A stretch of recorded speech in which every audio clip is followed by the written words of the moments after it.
Good morning, folks, and welcome to the King's Report. Today is Tuesday, September 17th, 2019, 10th of Chungi, 19th month, 5th day. Well, not 19th. 19th day, I believe. 8th month, 19th day. Yes. Is that what it says? It says 10th day of Chungi, 19th month, 5th day. I don't know how that happened. Well, that happened. It is the 8th month and 19th day. 19th day. Yes, I apologize. I said 19th month. 19th month. How did that happen? It doesn't happen. Well, we apologize for that, folks. But good morning today. Let's go to our accurate forecast with King Timothy first. Tim. Good morning. It's 53 degrees and clear, starry, beautiful night at the Tenderman Palace this morning. Yes, calm winds. It is very cool, yes. And we're getting up to just 75 degrees today. Mostly sunny and pleasant. Almost no chance of rain, just 1%. And also calm winds. North-northeast winds at 5 miles an hour, gusting to 7. Tonight, getting down into the upper 40s, 47 degrees, and 0 chance of rain, and still north-northeast winds at 5 miles, gusting to 7, so staying there. And yeah, it looks like for the next several days we're going to be having some very, very nice sunny fall weather. 6:41 is when the sun will rise this morning, and set at 7:05 p.m. for 12 hours and 24 minutes. Of daylight today. Yes, beautiful, beautiful day. Yeah, see there that the normal 73, low 50, so we're right about there at the normal temperatures. That's the weather. Praise the Lord. Praise God. There's something so inspiring about beautiful weather. When it's beautiful out, it lifts the soul. The leaves are, a lot of leaves are being changed. They're being turned, yeah. In Korea, you say "muri tene," which means the water is filling. Something like that. It's a different way to say it. But it is what it is. Let's go to our Rhema this morning, and we are in Mark chapter 5. And verse 21, it's a section. It is, verse 21 is the section. Here, Mark chapter 5 and verse 21. Okay. Jairus' daughter is raised to life. When Jesus was passed over again by ship unto the other side, much people gathered unto him, and he was nigh unto the sea. And behold, there cometh one of the rulers of the synagogue, Jairus, by name. And when he saw him, he fell at his feet. He besought him greatly, saying, My little daughter lieth at the point of death. I pray thee, come and lay hands on her, that she may be healed, and she shall live. And Jesus went with him, and much people followed him, and thronged him. And a certain woman, which had an issue of blood 12 years, and had suffered many things of many physicians, and had spent all that she had, and was nothing better, but rather grew worse. When she had heard of Jesus, came in the press behind, and touched his garment. For she said, If I may touch but his clothes, I shall be whole. And straightway the fountain of her blood was dried up. And she felt in her body that she was healed of that plague. And Jesus, immediately knowing in himself that virtue had gone out of him, turned him about in the press, and said, Who touched my clothes? And his disciples said unto him, Thou seest a multitude thronging thee, and sayest thou, Who touched me? And he looked round about to see her that had done this thing. But the woman, fearing and trembling, knowing what was done in her, came and fell down before him, and told him all the truth. And he said unto her, Daughter, thy faith hath made thee whole. Go in peace, and behold thy plague. While he yet spake, there came from the ruler of the synagogue's house certain which said, Thy daughter is dead. Why troublest thou the master any further? As soon as Jesus heard the word that was spoken, he said unto the ruler of the synagogue, Be not afraid, only believe. And he suffered no man to follow him, save Peter, James, and John, the brother of James. And he cometh to the house of the ruler of the synagogue, and seeth the tumult, and them that wept and wailed greatly. And when he was come in, he saith unto them, Why make ye this ado, and weep? The damsel is not dead, but sleepeth. And they laughed him to scorn.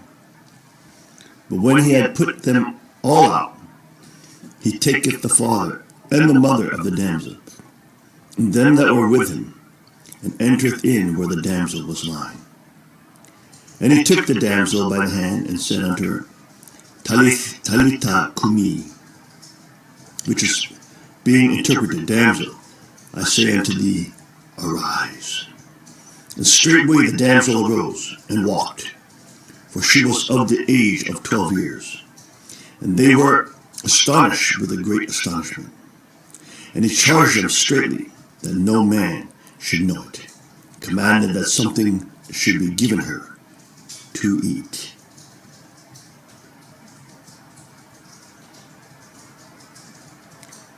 Talitha cumi is Aramaic for little girl, arise. Okay?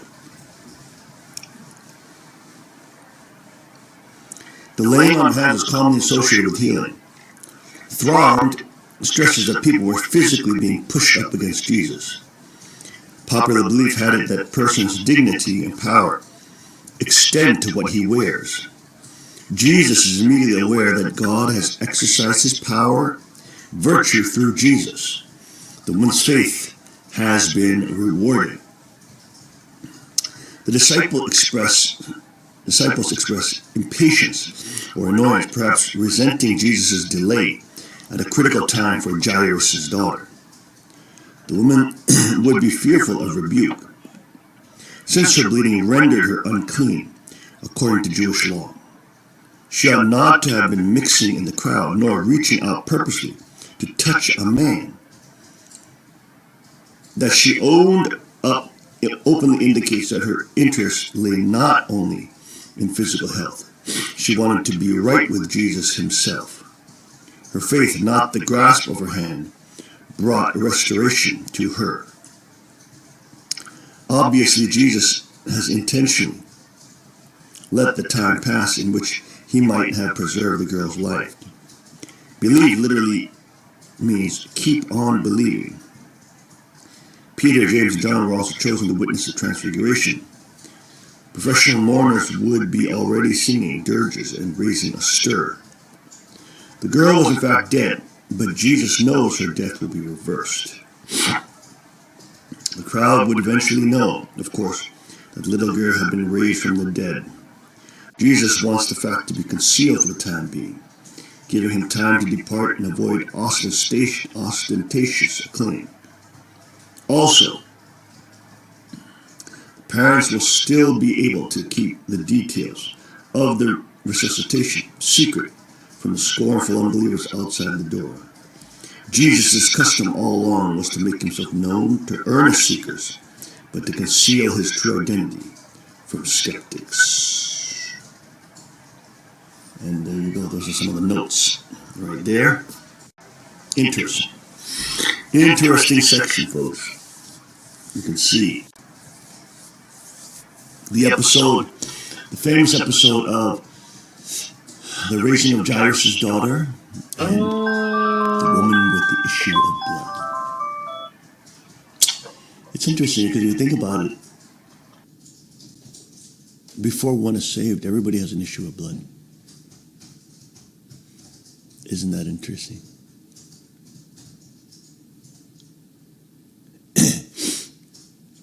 It was interesting, we were around the fire yesterday, cooking up some pork belly with the children, and my father-in-law was there, and he's a 777 couple, 3-7 couples, what they call it in Korea. So he's one of the elderly couples, and they always keep saying the same thing. 어떻게 원리 아는 분들이 한시험을 따라가는? What that means is, how do people who know the principle follow the Han Mother or follow heresy in general, right? How do they, if they know the principle, follow the Han Mother? They always say that. 어떻게 원리 아는 분들이? Well, I told them, look, Satan knows the principle, and so does Satan knows the Bible. It's not about knowing these things, it's not only about knowing these things, right? The devil, even in Jesus' wilderness temptations, when the devil comes to tempt him in the wilderness, the devil starts quoting the Bible exactly, word for word, verbatim. The devil knows the Bible. Isn't that interesting? The devil knows the divine principle, right? So it's not that, because you know the principle, you will never fall. No, there's plenty of kids who, quote, were stellar blessed children, and they won divine principle lecture contests, and then they fell.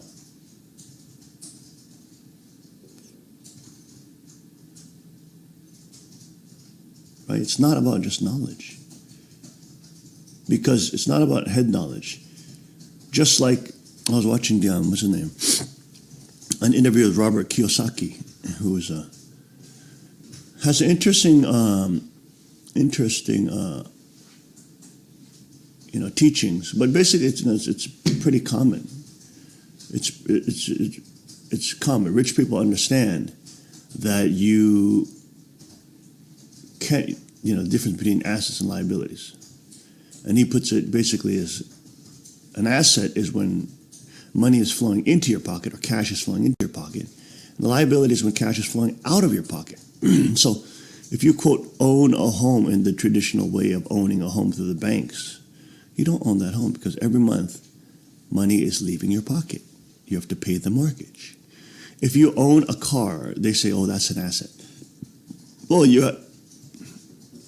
you're paying a lease on, financing that car, you have to pay for that every month. Money is leaving your pocket.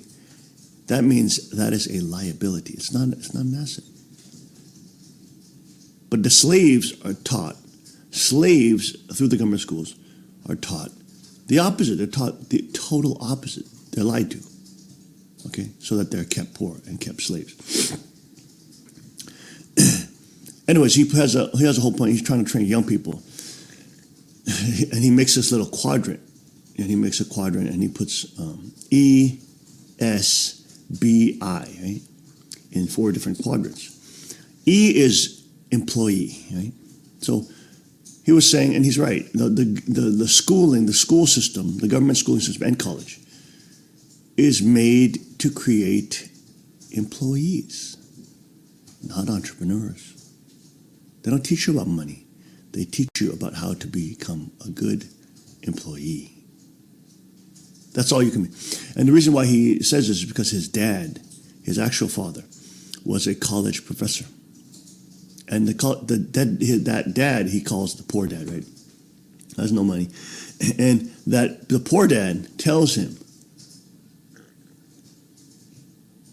if you want to learn about money, don't talk to me. Talk to your friend Mike, Mike's dad. He's an entrepreneur. And at 9 years old, Robert's like, well, what's an entrepreneur, blah, blah, blah. And he's like, well, entrepreneurs have to know about money because if they fail, their whole business collapses, their life can be ruined.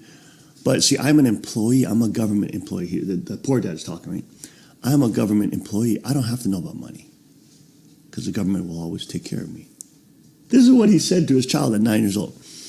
So the child at 9 years old is like, oh, okay. So I guess I'll go talk to Mike's dad, who became his, quote, rich dad. He eventually, the rich dad eventually owns the property Hilton Hyatt Regency Hotel in Waikiki Beach, and he sold it recently for $800 million. Okay. Anyways, the point is, the rich dad taught him don't go to school. You want to learn about money? Get mentoring. Right? And anyways, he has his little story about it. But what was the point of that? You went from blood to... Oh, yes, the blood.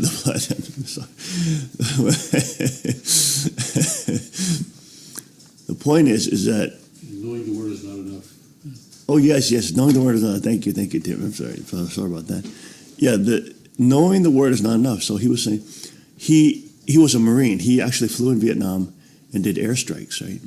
And he said when he was a pilot, he had to learn how to fly, and they had to actually practice crashing. He actually crashed 3 times in actual combat, right? But so he was a Marine in the Marine Corps, but he flew for the Air Force. So go figure. And Marines have planes. Marines have planes too, and he said they would actually have to practice crashing. He said if it wasn't for practice crashing, I would have been dead, because he actually got shot down 3 times. But he's saying he came back from Marine Corps. He was in, quote, college, learning accounting. And why is he learning accounting? He hates accounting. He hates numbers. He's learning it because he wants to make money, right? Most people are in the employee quadrant. They want to just remain an employee. Or they want to do a small business. Now, what he's saying is that if you stay an employee, you have the highest tax rate. Small businesses, a little lower. So you're like 40% if you're an employee. You're like 20% if you're a small business. You're like 10% if you're a big business that's over 500 employees. And if you're an investor, you have 0 tax. So he was saying, how do the rich not get taxed? Well, they're all investors. So he said he wanted to get over to the right side. The right side is where big businesses and investors. He wanted to become that, but he said that takes time and it takes lots of studying. You have to your intellectual, financial IQ has to be very high. You have to constantly learn things that you hate. So he said he hated accounting. He hated learning about taxes, boring stuff. He hated about learning about the laws. He hated that, but he said he learned it because he wanted to get over there on the side of big businesses and investments, because it gave him what he loved, which was money. He wanted money. Most people, he was telling millennials, he's saying, look, you're always told do what you love and get a career. He said, if you do that, I'm sorry to say, but you're going to always remain poor. If you're always seeking a career and doing what you love, you're going to remain poor. You're not going to be rich. In order to be rich, you have to do what it takes to get what you love or what you want. That means doing things that you hate. You have to do things that you hate. And he said he hated accounting. He hated learning about taxes. He hated learning about debt. He hated learning about, had to study and going through sales and all this stuff. He hated it. But he worked at Xerox for 4 years, 2 years for free.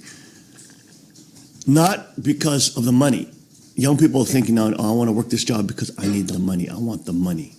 He said, never do that. You're going to be poor. You're always going to be poor. You have to take a job because of the learning, not the money. The learning. Take a job to learn. If you take a job to learn, then he said you can start moving up this quadrant. So you can go from employee. He learned 4 years being at Xerox to sell. And he said he outperformed everybody in selling because he practiced more.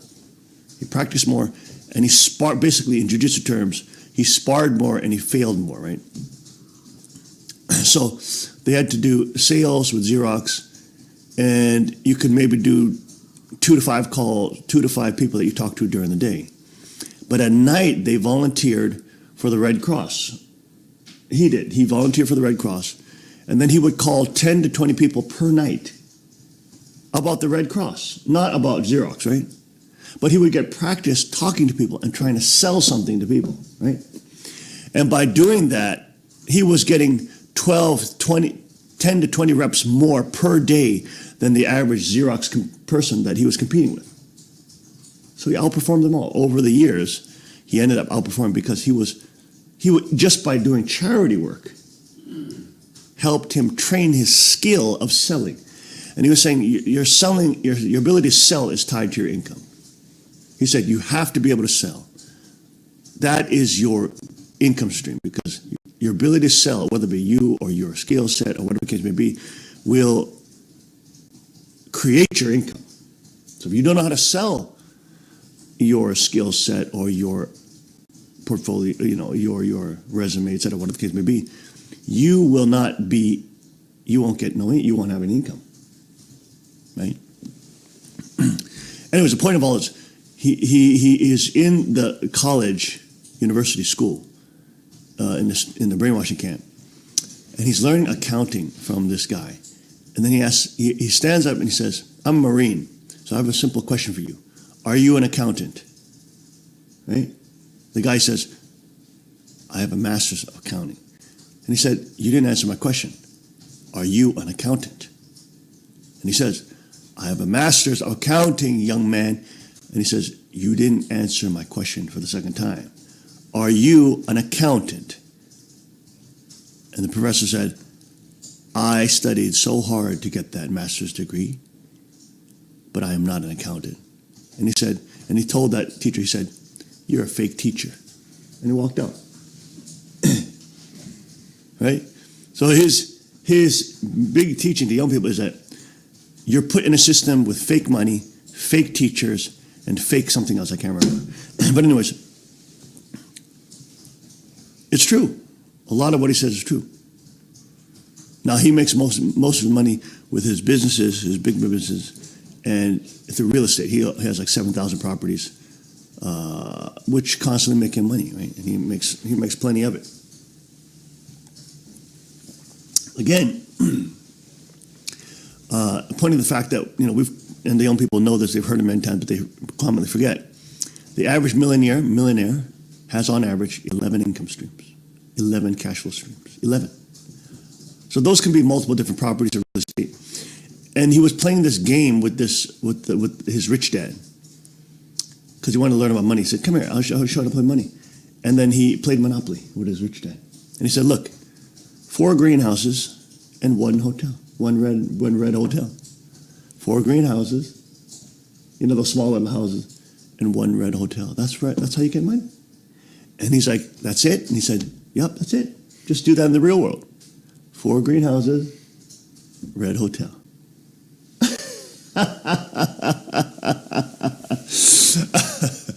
That guy eventually, it's called an assemblage, right? So that rich dad who taught him that eventually started buying up some of the small houses or small lots in Waikiki, which was nothing, et cetera, et cetera, et cetera. Just like he taught him, the small little green monopoly houses, the tiny houses. Bosch started buying up those properties. When he had the money, he started reinvesting his money into real estate. Buying up those properties, created an assemblage. Once he made the assemblage, he made a deal with Hyatt.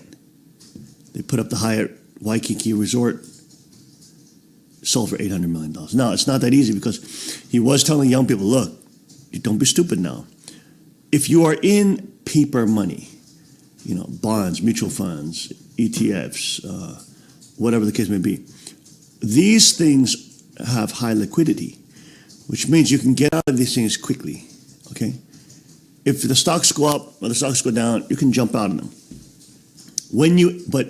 So the risk is less, okay? The lower the liquidity, the higher the risk. So these things have very high liquidity. You can jump in, jump out.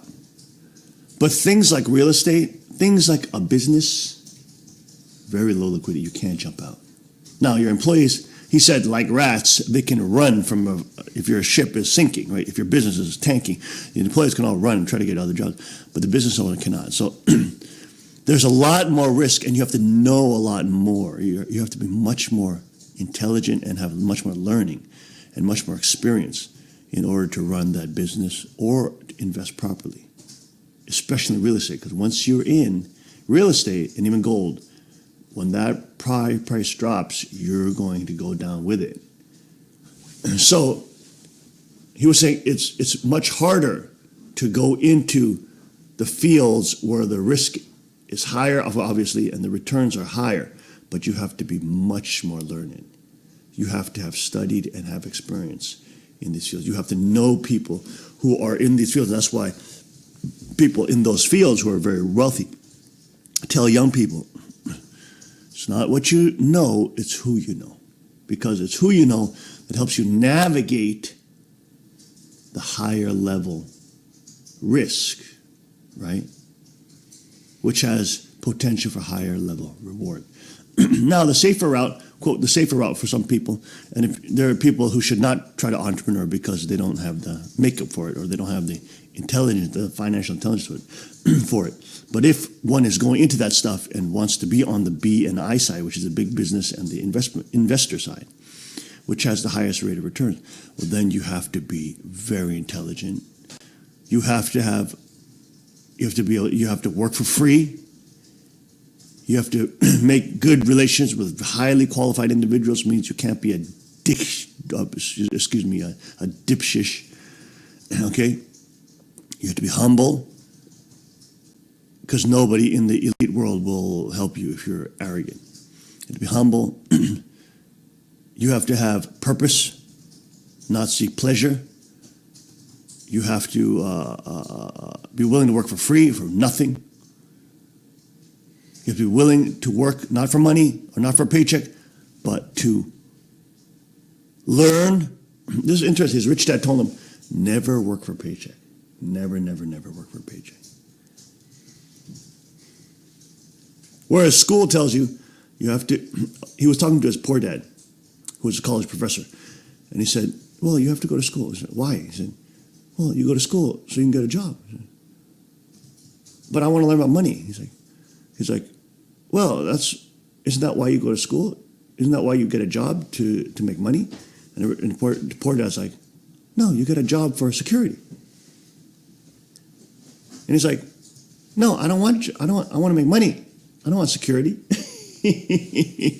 At 9 years old, right? So he went on this whole thing about training young people, and he's training young people about this whole thing about job security. He said, first of all, there's no such thing as job security, okay? And all these people who invested into job security and their pensions, they have no more money. They got robbed by the government. They have no job security. He said, don't ever get a job for, quote, security. Never, never, never. That is the stupidest thing. Don't ever get a job for a paycheck. You have to get a job for learning. That's how you move up the quadrant. You move up the quadrant from employee to self-employed business, small business, and or specialists like a doctor, lawyer, some of that, or a heart surgeon, whatever the case may be, trauma surgeon. And then you move up to the big businesses. You can move up to investor, but you have to be driven. The different quadrants you navigate through, if you're able to move up in those quadrants, you have to learn a lot more. You have to network a lot deeper. Your networks have to be deeper. You have to be around people who are already in those quadrants. You see? And you don't work for them. You don't work with them for paychecks. You work with them to learn. He said he had to learn about IPOs, initial public offerings, and how companies change their assets into paper, basically, into stocks. And he was saying, okay, so he talked to this guy who makes millions and millions, hundreds of millions there, and he is an expert on IPOs, whatever the case may be. And the guy said, how bad do you want it? How bad do you want to learn? And Robert said, bad. And he said, how bad? He said, real bad. He said, okay, today's Wednesday. Fly to Lima, Peru by Saturday morning, 8 o'clock. And he's like, what? Why do I have to fly to Lima, Peru? How bad do you want it? Bad. Then get to Lima, Peru by Saturday. So he goes to Lima, Peru. He spends $15,000 to $20,000. $15,000 to $20,000 to get down to Lima, Peru, hotels, whatever the case may be. to meet one of his CEOs down there. The other guy's CEO. The guy takes him around, checking the gold mines or whatever the case may be, and then he comes back by Tuesday, and he's like, there's nothing, and he meets the guy again. He said, there's nothing there in Lima, Peru. And his friend says, I could have told you that last week. And he said, well, why didn't you? And he said, because I want to see how serious you want to know this, how much you want to know. He had to spend 15 to 20K to learn about this from an expert, right? 15, 20K. But most people will not be willing. They want job security, you see. But he said that experience transformed his life, and it brought him into a new quadrant. Because then he started getting trained by this guy, because the guy saw he's going to put his own money down. He's going to take the risk to learn from me. And he said it was one of the best business decisions he's ever made. Right? If you want to learn jiu-jitsu, you better learn, or fighting, you better learn from somebody who's a fighter. If you want to learn jiu-jitsu, you better learn from somebody who's a black belt or a brown belt. You have to learn from people who know what they're doing, right? In the same way Robert Kiyosaki knew, he's not going to go get a stupid MBA and all this. He said that's a total joke. They're filled with fake teachers who know nothing, that are not even what they preach. They're teaching about business, but they're not even in the business world. They teach about accounting, they're not even an accountant. He's like, these are fake teachers. Don't learn from these people. If you want to move up the quadrant, if you want to stay an employee, fine, go ahead and learn all you want. But if you want to move up the quadrant, do not learn from these people. You have to learn from people who are already doing it. Right?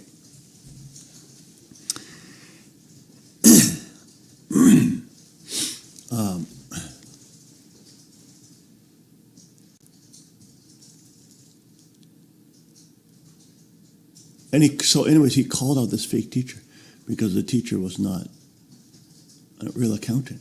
It's the same thing with principal. We have all these principal educators in the past. Most of the family frauders, quote, know the principle. Well, I told you, the devil and the demons know the principle too. The devil and demons know the Bible too. It doesn't mean everything. It is important to know the principle. It is important to know theology. It is important to know and be able to defend the Christian faith. But it is not everything, because you have to actualize it as well, right? And that's what Father talked about as mind and body unity. You can't just know the principle. You actually have to have dominion. You have to also have dominion over your mind and body. Because you may know it, but if you have no dominion over your body, you're going to fall. You're going to see a hot chick and bang her. You're going to fall, right? You may know something, but you cannot control your body. Right? It's not about knowing it only. You have to be able to actualize it as well, right? You have to do it. And you can't, so we have, basically, from Robert Kiyosaki's kind of rubric, we had a ton of fake teachers in the family fraud. Ton of fake teachers. They taught it, but they didn't live it. They taught about faith, they didn't have faith. They taught we should follow Father, and He's the Messiah. They didn't believe it, right? And look here in this whole scripture, where the woman is healed of the issue of blood. He said, daughter, thy faith hath made thee whole. Go in peace and behold thy plague. It's the faith of the woman that made her whole. That it's the faith combined with the power and the virtue of God. They call it, King James calls it virtue. Left his body, right? He felt that this virtue left his body, or the notes say power, the power of God, and God exercising his power or virtue through Jesus. The power of God comes into contact with the faith of the woman.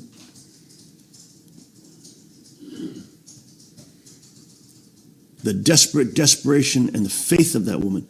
The power of God comes in contact with the faith of the woman, and the power is unleashed. So there is something the woman must do. Not that she is saved by faith or saved by some action, but that acquiescence. It's almost like acquiescing to God's will. Right? Faith is something that obviously we have to, faith is almost, instead of more of like a doing or building something, faith is almost like submitting to God's will, right? It's trusting in Him. It's like when you jump out the door of the airplane, you have to submit to the parachute. You have to trust in the parachute. You can't say, "Oh, parachute, I'm gonna just trust in my ability and try to flap your wings," which you don't have. As you're plummeting 120 miles an hour down to the ground. You have to have faith in the parachute.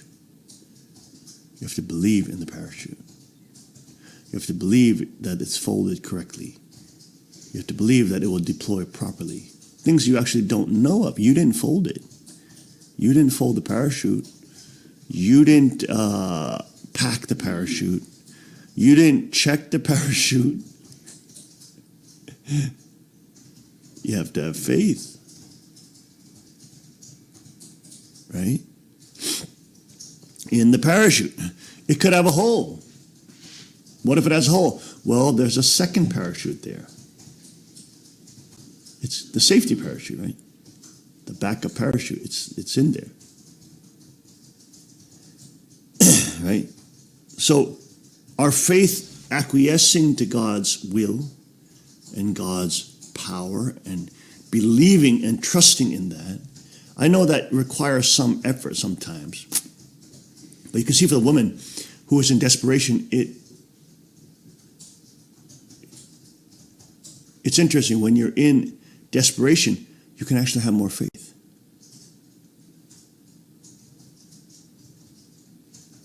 I said you can, doesn't mean you will, but you can. That desperation can be a catalyst for you to have more faith, to believe.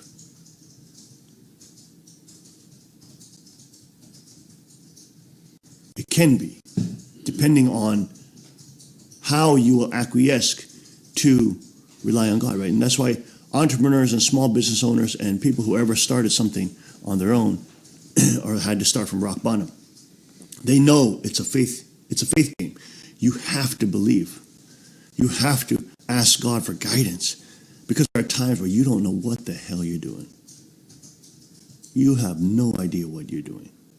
You have no job security whatsoever. See, people who are in the higher quadrants, they don't seek job security. He goes off trying to educate young people. Like there's a whole thing. He has millennial programs because he's trying to train young people now, right? Like in their early 20s. And they're there and they're asking him questions. And he has a little program. And he's training them, saying, don't seek job security. If you want to seek job security, then go down the debt route, okay, and be taxed 40%, but you'll never be rich. You'll always be poor. What your parents taught you, what your this or that taught you, that maybe it's all they know. Maybe they were taught that, probably from government schools, right? It's the debt trap. It's the slave track. If you want to learn about kingship, you have to you have to get into the other quadrants, basically, right? That's what he's saying. You have to get into the bigger businesses, or you have to be able to develop the business into a bigger business or business group, and learn how to invest money, which of course is the highest level. It's the hardest thing to do, which is the reason why not everybody can do it. Not everybody's willing to face that kind of risk and get locked into things and have no job security.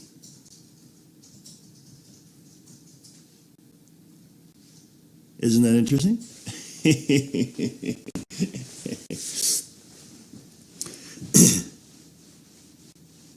But think about it. Faith too is as well. It's like we follow God and we obey His commands, not for job security, right? We do it because we want to walk with God. We want to learn about God. We want to know more about God. We want to know more deeply about Him and to love Him and obey Him. he who loves me will obey my commands. Right? So there may be people who in the family fraud who fell and now are going to hell, unfortunately, that know the principle, but they have absolutely, they don't obey Father's commands, right? They may know it, but they have no love. They may have talked about true love, true love, true love, true love all day long, but they do not love he who is worthy of the love. The only one who's worthy of your love, right? The one who created you. He's the only one that's truly worthy of your love. You know, when you see your wife whom you love, you also that should stimulate you to love the Creator and God more, because He created your wife. Your love should always extend through the object that God has created to Him. You love creation, you love the environment, good. Love God more. You see? He's the creator of it. But do you see how people fall in the trap of the slave trap? And of course, our young people learn this kind of stuff. They learn this kind of stuff, and they learn about, you know, how to develop real assets, right?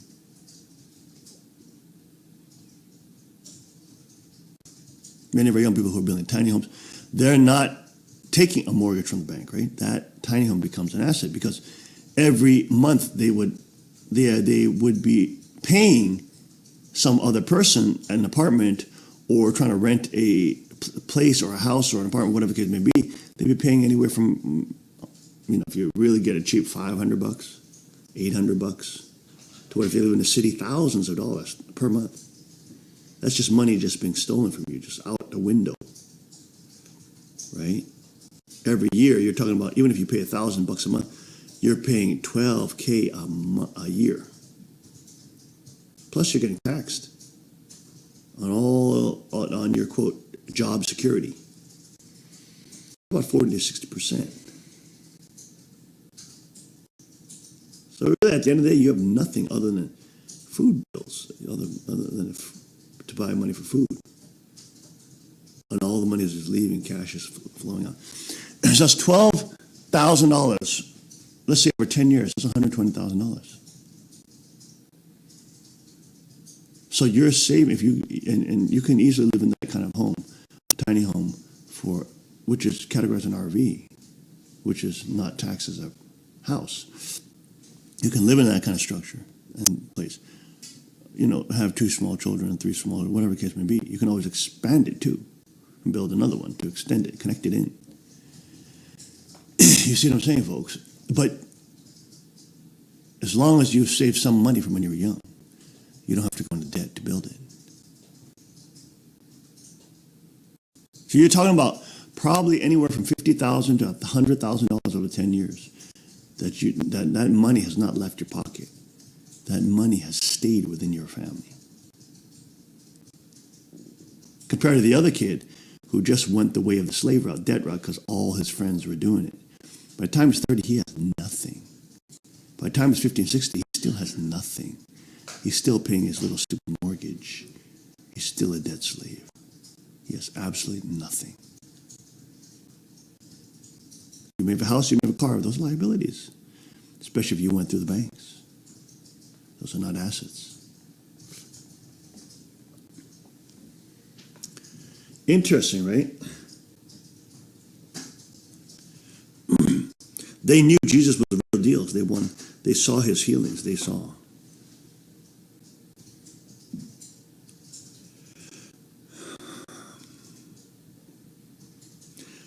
I'm tempted to believe that, you know, there are probably people who wanted to follow Jesus and be his disciples to learn the arts of healing. Probably. You know? Luke was a physician, right? They probably were amazed by his healing power. Obviously, he had droves of people that were thronging up against him, like pushing up against him, right? Because they wanted his healing. And Jesus expressed many times regret and sadness that the people just want to be healed. They don't follow him. They don't love him. They just want something from him.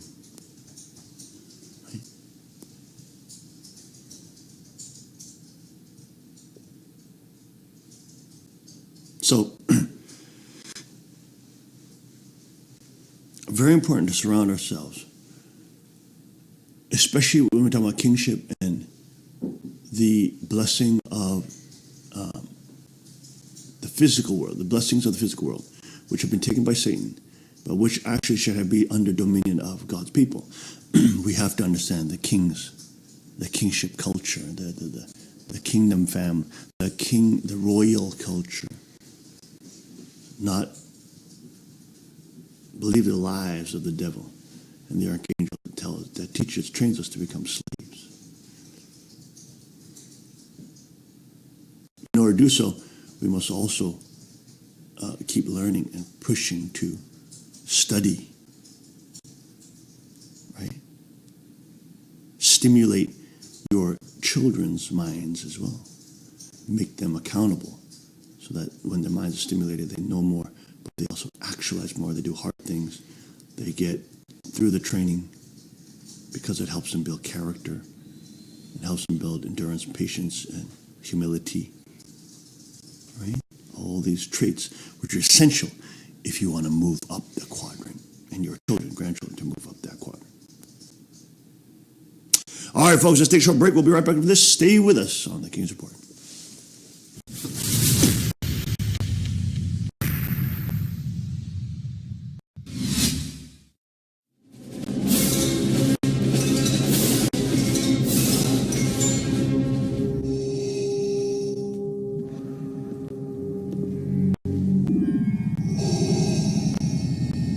What is thy bidding, my master? There's a great disturbance in the force. I have felt it. We have a new enemy. The young moon boy who held the rod of Iron King blessing. I had no doubt he is the offspring of the late Reverend Sun Young Moon. Master, who is this Reverend Moon? Never mind, you're too young to know. The point is, he could destroy us. But he's just some guy with simple people in the wilderness with low viewings on his YouTube channel. The Father in heaven is strong with him. The son of Reverend Moon must not have more media attention. If he can be turned, he can become a powerful ally. Yes. He would be a great asset. Can it be done? Well, he seems to be set in his ways. Then I'll throw money at him, like what I've done to many weak-minded fools. Master, he turned down 2 billion galactic credits to protect his father's legacy against his own mother. Damn! The boy has some integrity. Well, what about his brother Justin Moon, the Blasters manufacturer? He turned down allying with the Rockefellers twice. Alright, so the Moon Boys are set in their ways. What of his wife and offspring? His queen has undying loyalty to her king as a strong general in the household, and their family has clear understanding of the father ruling with Christ's authority. Crap! Well, let's forget about the old fogies in Sanctuary. What about the millennials there? Hopefully that dumb and naive has arrested my minions. They are called the Peace Police Peace Militia. They were trained under the Second King and uphold an honor code of biblical proportions that transcends the riches of the known galaxy. Are you freaking serious? They have more security than the Death Star! So be it! Go! Destroy them! Destroy them all!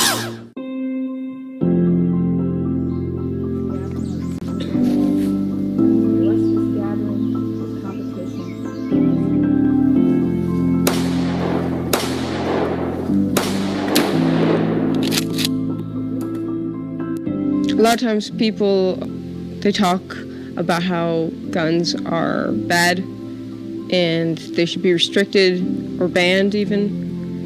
For me personally, I never felt that. It's very alien, I guess, concept that a gun itself is evil. In the Lord's Prayer, Jesus taught us to pray, "Thy kingdom come, thy will be done on earth as it is in heaven." So as Christians, how are we going to build the kingdom of heaven if we allow Satan's world to dominate and kill us? So we must defend ourselves, and the best way of doing this is by owning and mastering firearms, the rod of iron.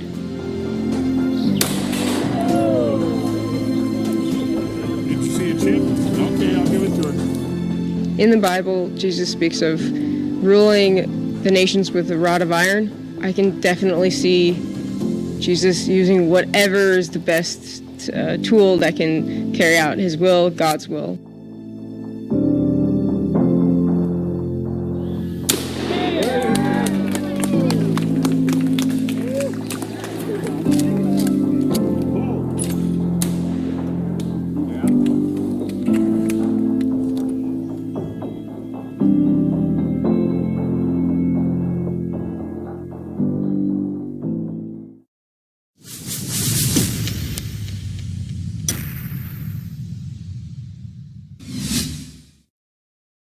And welcome back to the King's Report for Tuesday, September 17th, 2019. 10th year of Chungi and the, I don't know how that came out that way, 19th month, 5th day. Oh my, 8th month and 19th day by the heavenly calendar. Yes. Apologize to the King and to all of you for that confusion. That's my 8th month, 19th day. Let's see. We have a bunch of stories today. The repercussions from the attack on the Saudi oil facility last Saturday is continuing. I had a big jump in the oil price yesterday, and it may go up more today. We'll have to wait and see about that. And what I'm interested in, actually, and what the press is not covering, is what effect is this going to have on China? Because right now, listen, the job number one in the world providence, I think, is bringing down the Chinese Communist Party, especially because the Chinese Communist Party is reaching a very critical point right now with the 70th anniversary coming up in just a couple of weeks, 70th anniversary of their takeover of China's sovereignty in 1949. So we have a story on that. Interesting. And also, one of the leaders of the European Union has come out very strongly saying that Europe must become an empire, and that the European Union must be an empire, and that is the only way to secure liberty.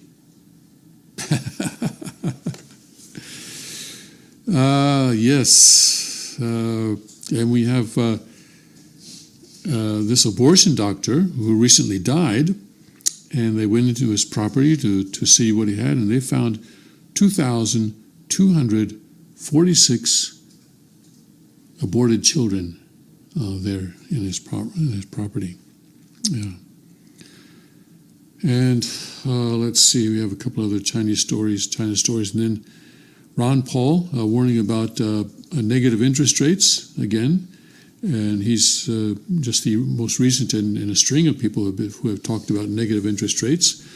We're really not sure what that's going to do, because I don't think this has really happened. It used to be that you think that negative interest rates were impossible, but they're not. They're happening today. Also, BBC is teaching British school children just how many genders there are. The answer will surprise you. It's a lot more than I thought. And let's see. So let's see. Where shall we begin? Oh yes, but before I do that, I wanted to let people know that there are elections coming up.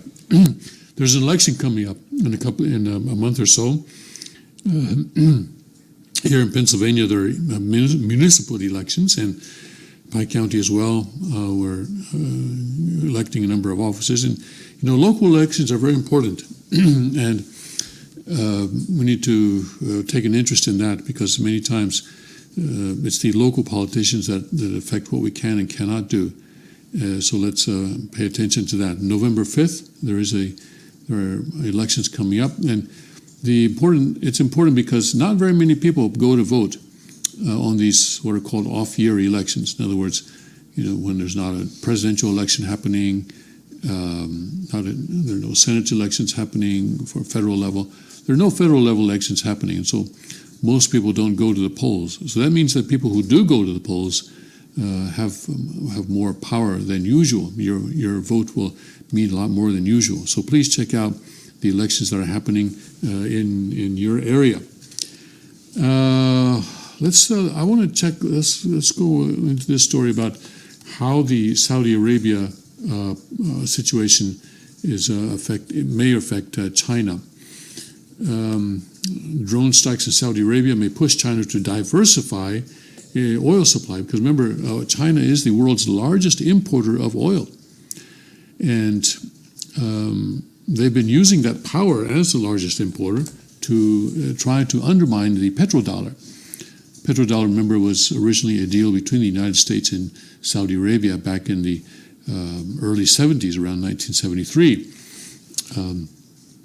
After President Nixon closed the gold window, and people could no longer get gold for their dollars. So then what was underpinning the value of the dollar? So Kissinger went to Saudi Arabia and said, let's make a deal. You know what? We will give you, all sorts of military equipment. We'll give you planes and all sorts of other military equipment. In return, we want you to tell your customers that you will only sell oil for dollars. Anybody who wants to buy your oil has to get dollars, and you will only accept dollar payment for oil. And so that has that increased the demand for dollars, and because all countries need oil. So for the last 40, almost 50 years now, that has underpinned the value of the dollar. China has been challenging that. Other countries have tried to challenge it, and they've all failed. Libya tried to challenge it. Iran tried to challenge it. So we'll accept EU euros for our oil and stuff like that. And the United States has always come down very hard on those countries. Gaddafi, he was killed, and other countries also that tried to challenge us. China is using its power as the world's largest importer of oil to also challenge that petrodollar. And they've said, okay, we're going to pay for oil in our own currency. No, not they're still beginning, so it's not a lot. But they created a oil futures market in Shanghai, and also people can also then, after they get to the Chinese currency, then for the oil, then they can go down the street to a gold exchange and buy gold for that with that money. So it's still small, but they were growing them. But now with this situation, and they were also, by the way, going to Saudi Arabia and saying, hey, we're not going to pay for your oil with dollars. We're going to pay for it with our own currency. Well, now China is saying, whoa, Saudi Arabia has had to cut its oil production in half. Wow, what's this going to mean for us? Well, it depends. Saudi Arabia is working hard right now to get that production back online. The attack on Saturday cut its production by half, and cut it by about between 5 and 7 million barrels a day. So we'll see. But China, for the time being, it's okay, because China has reserve capacity. It has, they're not living hand to mouth. They have some reserve oil for these kinds of situations, and so right now China will be eating into those reserves. But if the Saudi situation goes on for some months, then China's going to have to start looking elsewhere for oil. And I don't know where they're going to go. But What it does mean in the more short term, though, is that the price of oil has suddenly become more expensive. I can show you the price of oil as it in real time here. Where is it here? Oil. This is actually U.S. oil. This is West Texas Intermediate oil. But also the Brent oil is not too far different right now. There is some difference between the two.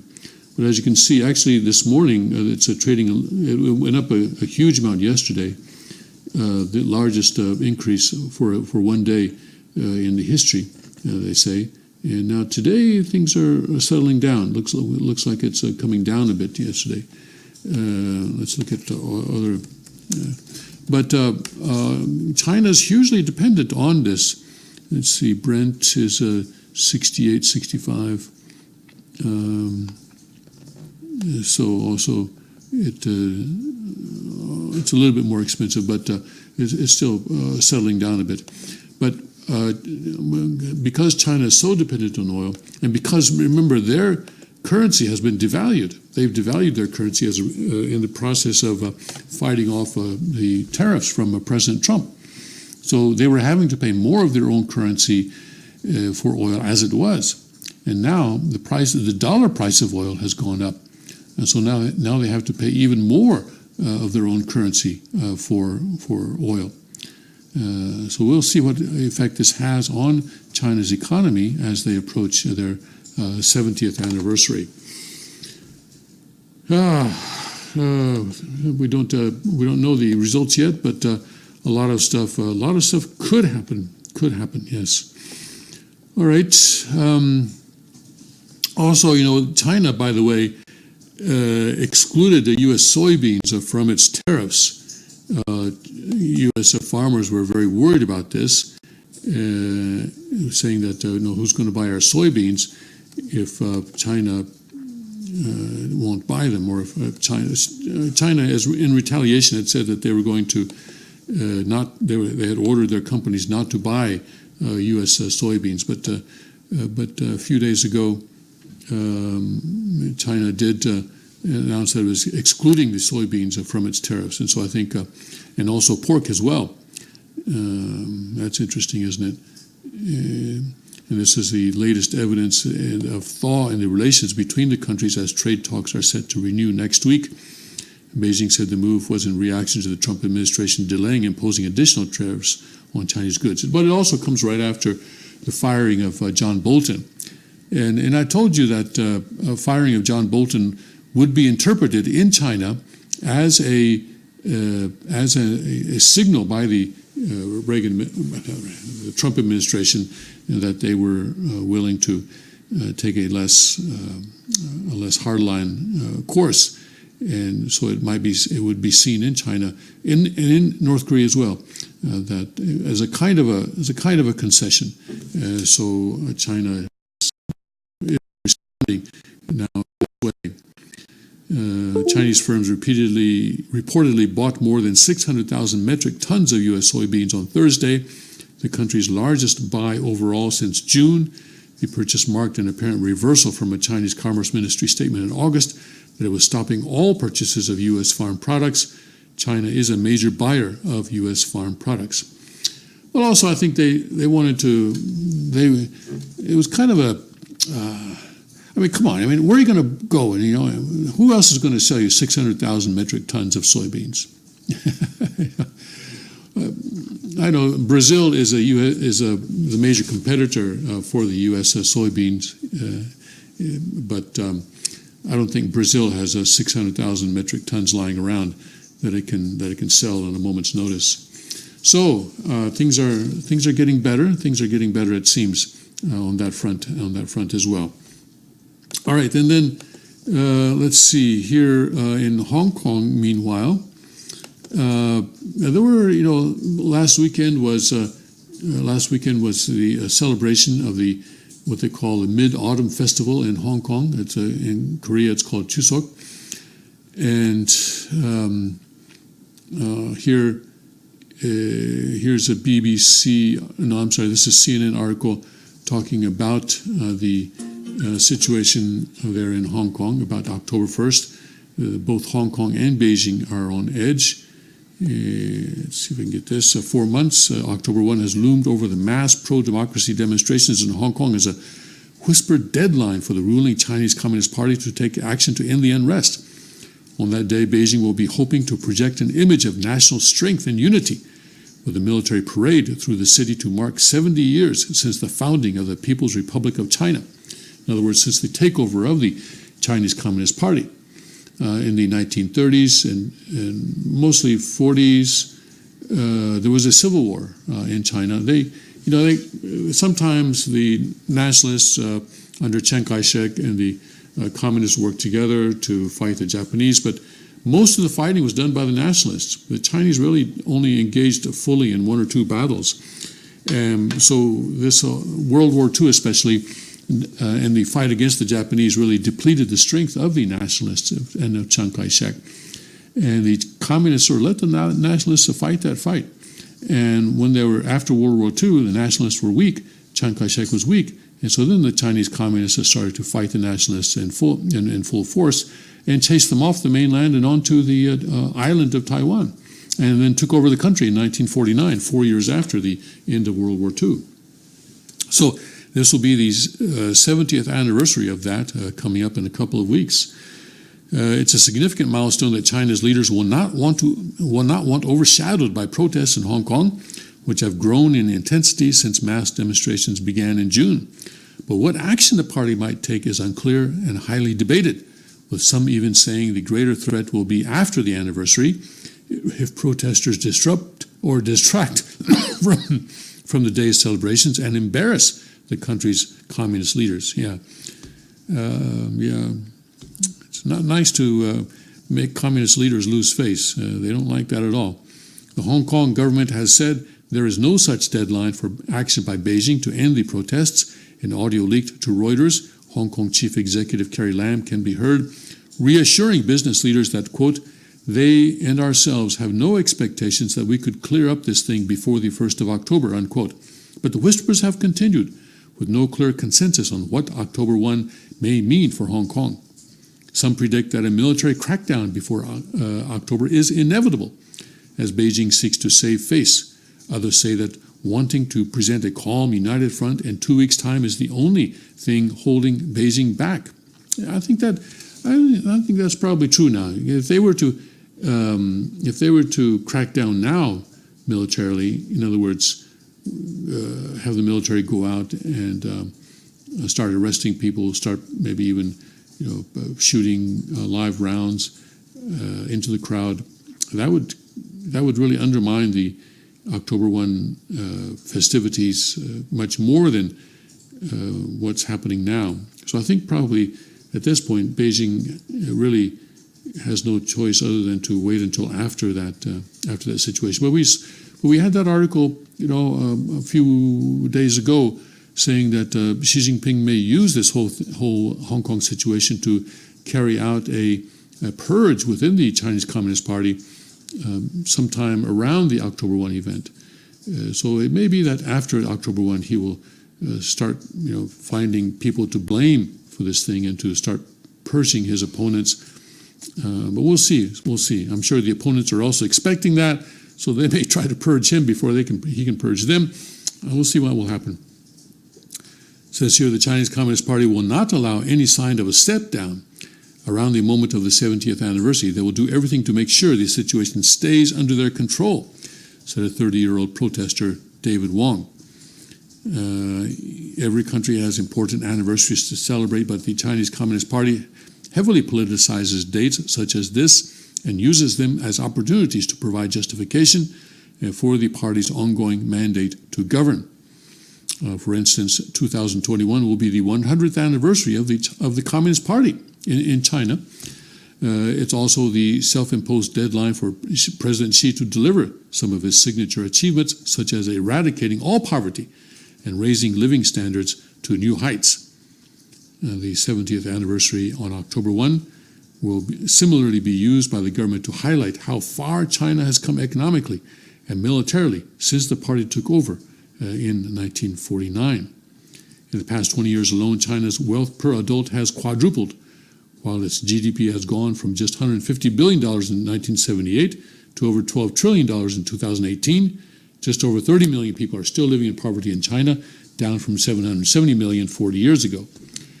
That's a lie. CNN is lying. Listen, for one thing, 40 years ago, 770 million, that's not true either. Yeah, because the country's population, even by their count, is 1.2 billion. That would mean that 40 years ago, 500 million were not living in poverty. Yeah, that's a lie. And just over 30 million are still living in poverty. That's a lie. More like 300 million or 400 million. But I mean, even Chinese officials have acknowledged that all the economic statistics that come out of the government are simply not true. And it's it's not surprising that CNN would lie for this leftist regime. And also, remember that it was not the Communist Party that lifted people out of poverty. It was the Chinese people themselves. After Deng Xiaoping decided to relax the grip of the Chinese Communist Party on people's economic activity, then that allowed the Chinese people to exercise their innate entrepreneurial spirit and to lift themselves out of poverty. Now the Chinese Communist Party is going to try and take a credit for that. On the day itself, she is expected to address the nation and oversee a military parade through the streets of Beijing, followed by fireworks and cultural performances across the country. The celebrations in Hong Kong are expected to be muted in comparison. In the recording of Lam leaked to Reuters, she said that given the recent, quote, disruptions, unquote, we are going for a modest but solemn type of celebrations on the 1st of October. The festivities also come at an important time for President Xi, who is embroiled in a trade war with the United States, which has reverberated through the global economy. Beijing has gone to vast lengths to ensure that the 70th celebrations go off without a hitch. Security has been tightened across the capital of Beijing, and state media is promoting positive news stories about the government's achievements. On television, popular dramas have been even banned in favor of patriotic films. In this atmosphere, headline-grabbing protests against the government in one of their most well-known cities, that's Hong Kong, will frustratingly complicate their narrative of a united and powerful country, happy under the Communist Party's leadership. Yes. Those little pesky people who refuse to be happy. But what can they do? It's entirely unclear what the Chinese government can do to prevent protesters from disrupting the October 1st event. Well, yes. So I'm sure the protesters are planning something, and the Chinese government is also planning something. So we will see what happens on October 1st and then the lead up to October 1st. All right. The people in Hong Kong are truly brave and truly respect what they are doing. It's incredible what they are doing. Yes. All right. Let's go to. Oh yes. Well. Okay. Yeah. Let's do this now. Okay. So if you're holding a cup of coffee in your hand right now, you may want to put it down. All right. Because this is and if you're having difficulty waking up this morning, this will wake you up. This will wake you up. This is an article on the Acton Institute site. They've named themselves after Lord Acton, who, of course, is famous for the saying, power corrupts and absolute power corrupts absolutely. And this man, he is a former prime minister of Belgium, I believe, and he traveled to the United Kingdom recently, to England, to speak at a conference of one of the political parties there. It's called the Liberal Democratic Party. And they are, I think right now, the third largest party in Britain. And he said some things that actually he's been saying, but I think it's getting more attention now because of where he said it, and also because the people who heard it were, I guess that they liked it. The Liberal Democratic Party is a strongly Remainer party. In other words, they want to remain in the EU. In fact, they recently adopted the official party position that they want to cancel Brexit altogether. And so he went there to encourage them on that line. So anyway, his name is Guy Verhofstadt, and this is what it says: is a European-wide empire compatible with liberty? What do you think? A prominent EU leader recommended transforming the European Union into an empire at a UK political party conference this weekend to sustained applause. And the British actually applauded. He says, the world order of tomorrow is a world order based on empires, said Guy Verhofstadt, a member of European Parliament and the EU's chief negotiator on Brexit. This is the guy that's been negotiating for Brexit, all right, on the EU side. So he's been trying to make life difficult for Theresa May and Boris Johnson, and he's been doing a pretty good job on that. Life has been difficult for them. He is also leader of the EU's Alliance of Liberals and Democrats for Europe faction. His comments came at the party conference of the Liberal Democrats, a pro-Remain party with 18 members of parliament. Verhofstadt told the Lib Dems, this is what he said: the world order of tomorrow is not a world order based on nation states or countries. It's a world order that is based on empires. So you see, EU, and Verhofstadt is one of the major leaders in the EU, wants to get rid of nation states. China is not a nation, he says. It's a civilization. India, you know it better than I do. It's not a nation. There are 2,000 nations in India. There are 20 different languages that are used there. There are 4 big religions at the same time. And its 2011 census recorded 5 regions with more than 5 million inhabitants. It is the biggest democracy worldwide. The U.S. is also an empire, more than a nation. Maybe tomorrow they will speak more Spanish than English. I don't know what will happen. And finally, the Russian Federation. The world of tomorrow is a world of empires in which we Europeans and you British can only defend your interests, your way of life, by doing it together in a European framework and a European Union. You know, in the last 2,000 plus years, a number of people have tried to create an empire that was sort of Europe-wide. And, you know, some people have gotten close and, you know, but it has lasted for a while, but then it collapses. But Guy Verhofstadt is going to try again. I guess he's been infected by the spirit of Napoleon, I suppose. I don't know.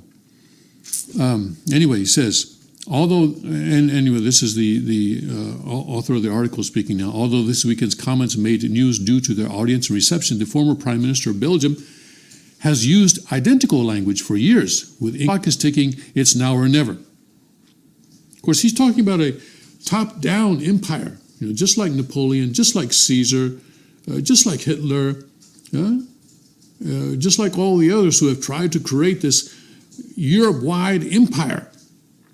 Top down. You guys do what I say because I know what is best for you.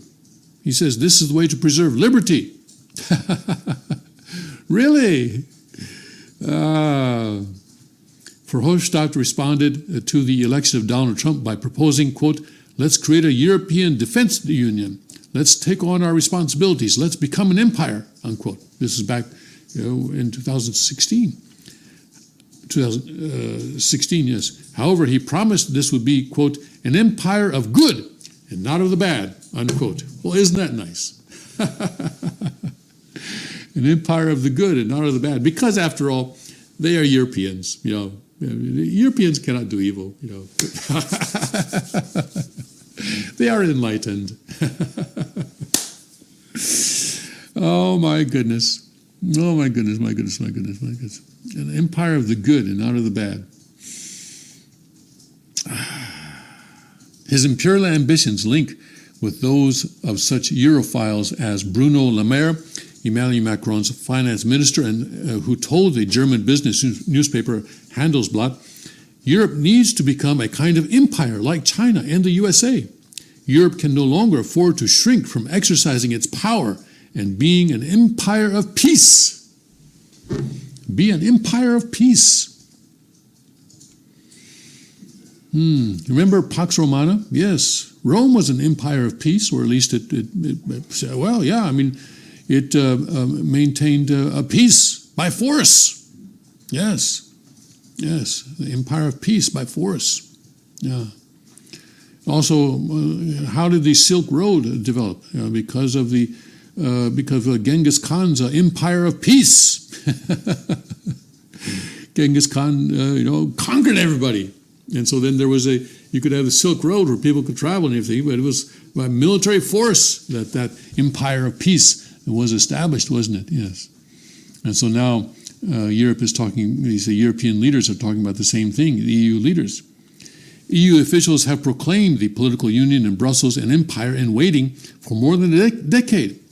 Jose Manuel Barroso, then the president of the European Commission, said, quote, "Sometimes I like to compare the EU as a creation to the organization of empire. We have the dimension of empire." He clarified the EU as, quote, "the first non-imperial empire, since its 27 members opted to pool their sovereignty." You see, yes. Statements of this variety fueled early calls for a UK referendum on the EU membership. Yeah, because the British are not fooled by this kind of stuff. Basically, because they know an empire when they see it, because they've been there, done that, all right? Marc Francois, then conservative shadow minister for Europe, responded to Barroso by saying, quote, "The British public will be genuinely surprised to hear the suggestion that we are now part of an EU empire." He added, quote, "Anyone who thinks that we have been exaggerating calling for a referendum on a revived constitution only has to look at what Mr. Barroso has said to realize the scale of what is now being contemplated," unquote. The Brexit vote, the largest vote in UK history, comprehensively rejected EU leaders' starry-eyed vision of a continental imperium. Yes. A secularist supranational government based in Brussels would be inimical to people of faith. Yes. That's right. Secular. Leaving God out of it. But saying it's going to be an empire of good. So who's going to decide what is good? The leaders? Obviously, yes. Yes, of course. Because when you have an empire, whoever is in charge of that empire, if you have a pyramid structure as an empire, then whoever's at the top of that pyramid is going to decide what is good. These people right now who don't pay taxes to any country, the head of the BIS, the head of the IMF, the head of the European Union, etc., etc., etc., these people want to decide what is good because they believe that they are perfect. They know what is good for the rest of the world. But they are evil. They are evil. Because any kind of a government that leaves God out of it, who's going to be a secularist government, that can only be an evil government. Supranational government based in Brussels will be inimical to people of faith. Robert F. Gorman wrote in a 2016 Acton publication on global governance that under the, quote, mantle of peace, justice, human rights, and humanitarian advocacy, the social gospel of the church, global bureaucrats have, quote, systematically attacked the church as an institution, the traditional family, and traditional moral values, including the freedom of conscience. For instance, last year, the EU's highest legal authority, the European Court of Justice, ruled that secular officials can punish churches for refusing to employ atheists. This is their empire, their atheist empire. This is communism. This is communism. European Union, Soviet Union. Aside from the content of their rulings, empires are artificial entities without a shared history, language, culture, or morality. They ignore national particularity. Their leaders' remote location and broad constituency make it virtually impossible for common citizens to make their voices heard. The wealthiest international corporations hold greater influence over politicians, and EU funds constitute, quote, the largest source of corruption for Central and Eastern Europe, unquote. Empires cannot reflect the view of local demos. Instead, they impose a one-size-fits-all solution on vast swaths of the territory. For instance, Verhofstadt called for replacing the EU's decision-making, quote, based on unanimity, unquote, with, quote, the majority ruling, unquote, in his 2017 book, Europe's Last Chance. This reduces citizens' satisfaction with their government and economy efficiency and dynamism. As Lord Acton said, liberty consists in the division of power, absolutism, and the concentration of power. Therefore, Tony Constitution. Yeah, we're going to have to talk to these people at the Acton Institute about the Tony Constitution. Yeah.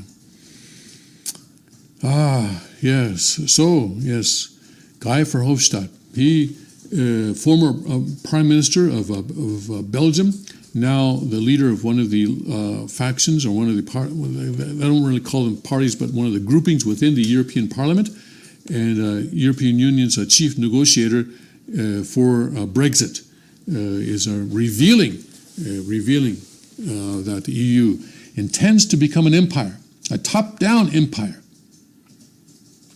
And empires don't like it when people leave them. They don't like it when people, like, for example, in the UK say, we don't want to be a part of this.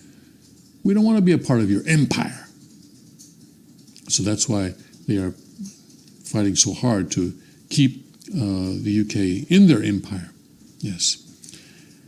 But this imperial ambition needs to be torpedoed, needs to be brought down.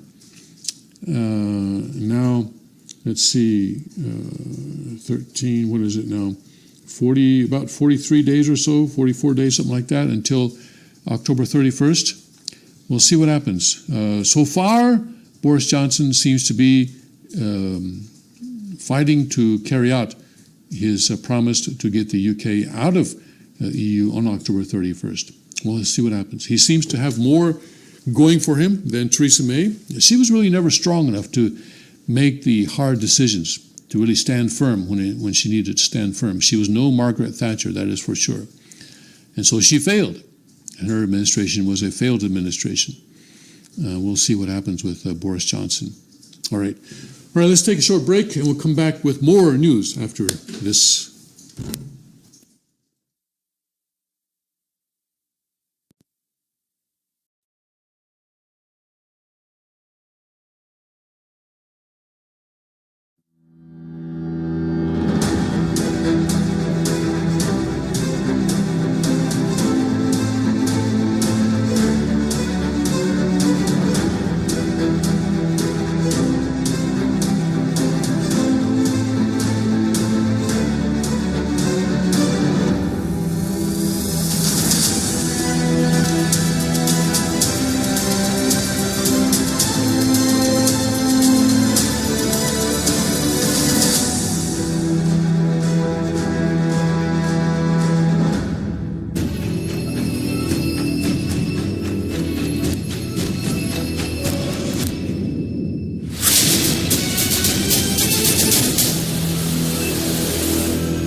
Research, and Auto Ordnance. With a diverse product line that blends American craftsmanship with cutting-edge technology, it's no secret why gun enthusiasts choose Carr Firearms Group. Famous by Hollywood.